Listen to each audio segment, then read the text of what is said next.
Bismillahirrahmanirrahim. Assalamualaikum warahmatullahi wabarakatuh. Perkenalkan, nama saya Husen, mahasiswa program studi administrasi negara dengan nomor induk mahasiswa 0507929963. Dalam kesempatan kali ini, saya akan menyampaikan laporan terkait efisiensi anggaran pada sektor pendidikan.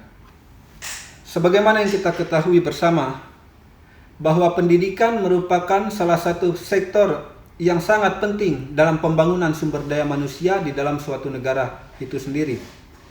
Dengan demikian, di Indonesia perlu adanya peningkatan kualitas pendidikan untuk meningkatkan kemampuan dan keterampilan sumber daya manusia tersebut.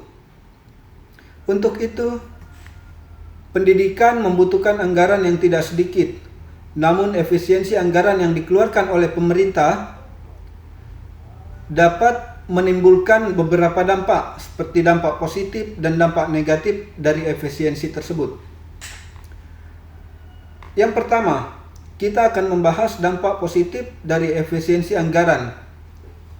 Dampak positif dari efisiensi anggaran, dampak positif yang pertama, peningkatan kualitas pendidikan.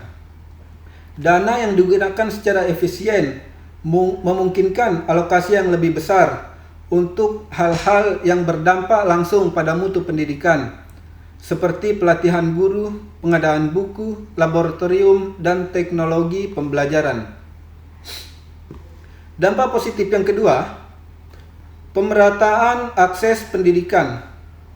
Anggaran yang efisien dapat digunakan untuk menjangkau daerah-daerah yang tertinggal, seperti pembangunan sekolah di wilayah-wilayah terpencil, atau pemberian beasiswa bagi siswa-siswa yang kurang mampu. Dampak positif yang ketiga, meningkatkan akuntabilitas dan transparansi. Efisiensi anggaran menuntut sistem pengawasan dan pelaporan yang baik, sehingga hal ini dapat meminimalkan penyalahgunaan dana dan meningkatkan kepercayaan publik terhadap institusi pendidikan tersebut.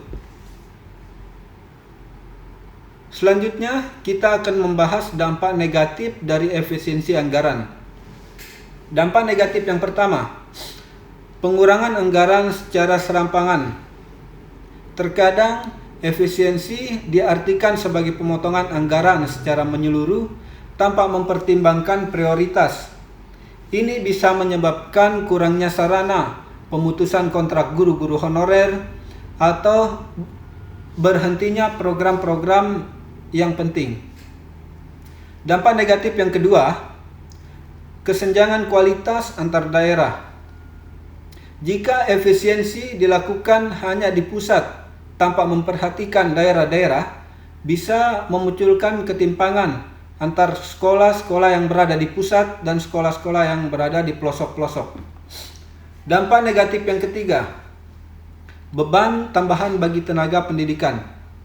Efisiensi yang diterapkan secara ekstrim bisa menyebabkan pengurangan staf atau pembatasan pelatihan yang berdampak pada peningkatan beban kerja dan menurunnya motivasi guru. Jadi kesimpulannya menurut saya, jika efisiensi anggaran di sektor pendidikan adalah langkah penting untuk memastikan bahwa setiap rupiah yang dikeluarkan oleh negara benar-benar memberikan dampak positif pada kualitas pendidikan, pemerataan, dan keberlanjutan pendidikan.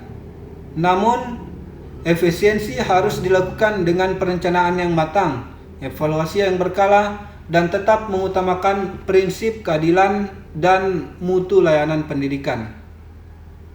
Mungkin hanya ini saja yang dapat saya sampaikan. Lebih kurangnya saya mohon maaf. Wabillahi taufiq wal hidayah. Wassalamualaikum warahmatullahi wabarakatuh.